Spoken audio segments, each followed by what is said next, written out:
Today,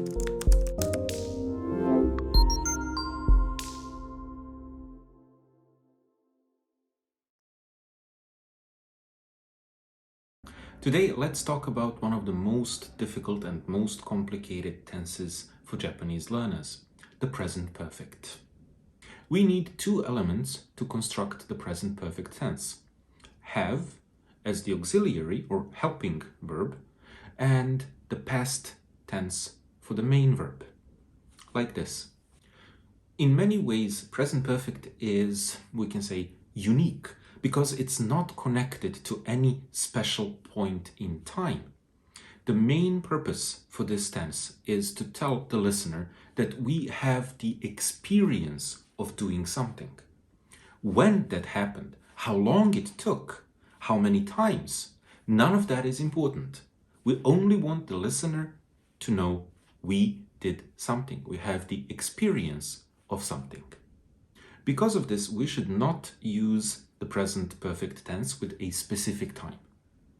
Specific time is a time or a time period which we can pinpoint. So, in other words, a specific time is a unique and unchanging time reference. Non-specific time is the opposite. It's a time reference with no fixed points. For example, until now, before today, in my life. So to repeat, because this is really important, we cannot use present perfect tense with fixed time references, with specific time. So the sentence, I have done that yesterday, is not grammatically correct. At the same time, the sentence, oh, I have been to Paris many times, is perfectly correct, because we don't know when. There is one exception to this rule, however, and that is if we talk about this. Today, this week, this month. Because this time period is not yet finished, so it doesn't have a fixed ending point. Today is not yet finished. We don't know what will happen until the end of the day, so we can use the present perfect.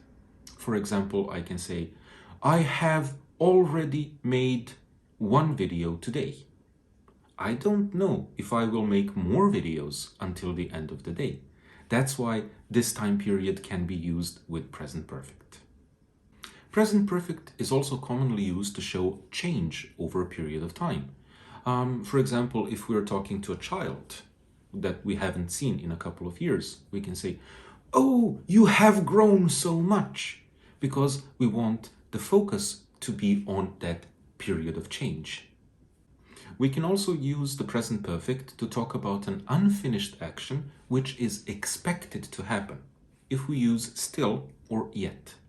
For example, John still hasn't arrived, but he was supposed to be here 5 minutes ago.